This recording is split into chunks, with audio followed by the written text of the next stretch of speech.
बिस्मिल्लाहिर्रहमानिर्रहीम। मिज़ाब चैनल के मुअज़्ज़िज़ सामईन अस्सलामु अलैकुम। जीनी से ज़ैनब फ़ातिमा तक का सफ़र। ज़ाहिदा अकील बताती हैं कि जब मैं अमेरिका में तालीम हासिल करने की गर्ज से गई तो मुझे जिस बिल्डिंग में रिहाइश मिली, इस बिल्डिंग और मेरे कमरे में सब गैर मुस्लिम लोग थे। मैं वाहिद मुसलमान लड़की थी। मुझे इबादत और नमाज के लिए बहुत सारे मसाइल का सामना था। इसी दौरान मेरी मुलाकात अमरीकी नज़ाद मुसलमान औरत से हुई। वो बहुत खुश दिली से मुझे मिली। मुझसे मसाइल का पूछा तो मैंने इनको रिहाइश का बताया। इन्होंने मुझे अपने घर का एड्रेस दिया जो मेरी यूनिवर्सिटी के कुछ फासले पर ही था। मैं इस वक्त इनके घर में शिफ्ट हो गई। इस अमेरिकन मुस्लिम औरत का नाम अब ज़ैनब फ़ातिमा और इस्लाम लाने से पहले जेनी था। जेनी अपने इस्लाम लाने के बारे में बताती हैं कि मैं जब यूनिवर्सिटी में पढ़ती थी तो मेरे साथ बिल्डिंग में बतौर रूम पार्टनर पाकिस्तान के शहर सरगोदा कि एक लड़की आलिया साबिर बतौर रूममेट आई थी। हमारी पूरी बिल्डिंग में वो वाहिद मुसलमान लड़की थी और मेरी रूममेट भी बतौर गैर मुस्लिम। मुझे वैसे ही आलिया साबिर से चिढ़ थी, ऊपर से वो थी भी अकेली और बेसहारा, इसलिए मैं इसे बहुत तंग करती। कुछ मुझे खुद को आलिया साबिर से बुग़्ज़ था। कुछ बिल्डिंग में रहने वाले चंद हिंदुस्तानी हिंदू लड़के और लड़कियां मुझे तैश दिलवा कर आलिया साबिर को मुझसे तंग करवाते रहते। यहाँ तक कि जब आलिया साबिर नमाज शुरू करती तो मैं इन हिंदू लड़कों और लड़कियों के साथ मिलकर कमरे में ज़ोर ज़ोर से म्यूज़िक चलाकर डांस करने लगती। आलिया अपने लिए पानी भरकर लाती तो हिंदू दोस्तों के कहने पर मैं इसमें शराब मिला देती। रात को जब आलिया सो जाती तो मैं स्टडी करने के बहाने शोर करने लगती ताकि आलिया साबिर जाग जाए।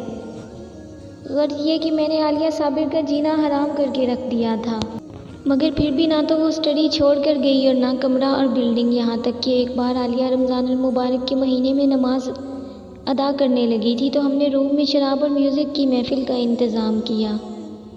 मगर जब मैं साउंड सिस्टम चलाने के लिए गई तो मुझे करंट का ज़ोरदार झटका लगा और मैं दूर जा गिरी। मेरे सारे इंडियन और गैर मुस्लिम दोस्त मेरी हालत देखकर भाग गए, मगर मेरी चीख सुनकर आलिया ने नमाज तोड़ दी थी। मुझे उठाया, इमरजेंसी वालों की मदद से मुझे डॉक्टर के पास ले गई। मुझे आज भी याद है आलिया ने अपनी बाकी नमाज अस्पताल में मेरे बेड के साथ अदा की थी। मैं अस्पताल से फारिग होकर आई तो आलिया सारी रात बैठकर मेरे सराहने कुरान मजीद की तिलावत करती रही। तब मुझे कुरान पाक का इल्म नहीं था, मगर तिलावत कुरान सुनकर मुझे ज़रूर सरूर मिल रहा था। मैं जब भी दर्द से कराहती तो आलिया इंतहाई मोहब्बत से मुझे पुचकारती। आलिया साबिर ने दूसरे दिन मेरी वजह से यूनिवर्सिटी से छुट्टी कर ली और सारा दिन मेरी खिदमत में गुजारा। मगर अफसोस कि मेरे इंडियन और बाकी गैर मुस्लिम दोस्त जिनके कहने पर मैं आलिया को तंग करती थी, इन लोगों ने मेरी खबर तक ना ली। आलिया साबिर ने मेरी बेइंतहा खिदमत की, यहाँ तक कि मैं सेहतमंद होकर यूनिवर्सिटी जाने लगी। मेरे सेहतमंद होने के बाद मेरे गैर मुस्लिम दोस्तों ने मुझे लाख आलिया साबिर के खिलाफ उकसाया, मुझे आलिया साबिर को तंग करने पर मजबूर किया, मगर मैंने इनकार कर दिया। तो एक दिन एक हिंदुस्तानी लड़के ने आलिया साबिर का हिजाब उतारने की कोशिश की।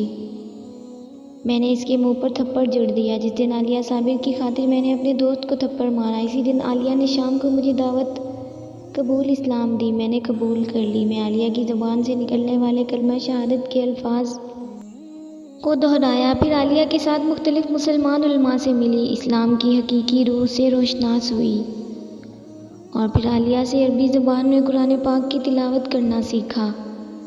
मैंने आलिया साबिर के कहने पर एक मुसलमान लड़के से इस्लामी तरीके से निकाह कर लिया। मेरी शादी के बाद आलिया पाकिस्तान चली गई थी।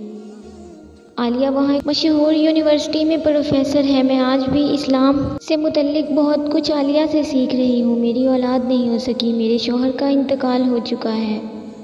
शौहर के इंतकाल के बाद मैंने ये 2 लावारिस बच्चियाँ गोद ली। इनको इस्लामी तालीमात दे रही हूँ और मेरी और आलिया दोनों की ख्वाहिश है कि ये बच्चियाँ मजहबी स्कॉलर्स बने और पूरी दुनिया में इस्लाम पैगाम पहुँचाएँ।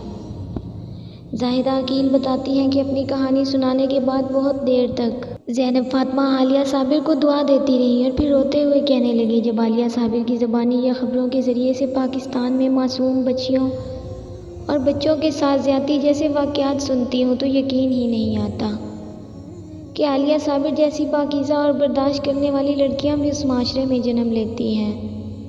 इसके बाद ज़ैनब फ़ातिमा रोने लगी और कहने लगी कि अगर मैं आलिया साबिर से ना मिली होती तो पाकिस्तान को कभी इस्लामी जमहूरिया पाकिस्तान पाकिस्तान ना कहती, बल्कि मेरी नज़र में पाकिस्तान वहशी दरिंदों से भरा एक जंगल होता जहाँ हर कमज़ोर को रोंदा जाता है। मैं आज भी सोचती हूँ, पाकिस्तानी लोग जब अमेरिका, बरतानिया, यूरोप या अरब ममालिक में जाते हैं तो वहाँ के कवानीन से बहुत डरते हैं, मगर ये लोग अपने मुल्क में रहते हुए अल्लाह से क्यों नहीं डरते।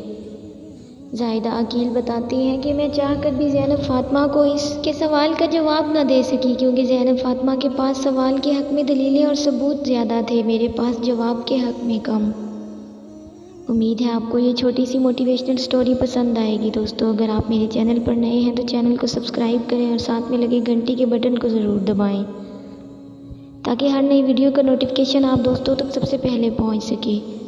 वीडियो अच्छी लगे तो इसे लाइक और अपने दोस्तों के साथ शेयर भी लाजमी किया करें। दोस्तों, चैनल को सब्सक्राइब करने से आप दोस्तों का कोई नुकसान नहीं होगा, लेकिन मेरी सपोर्ट ज़रूर हो जाएगी। अपना ख्याल रखें और दुआओं में याद रखें। मिलते हैं नेक्स्ट वीडियो में, तब तक के लिए अल्लाह हाफिज़।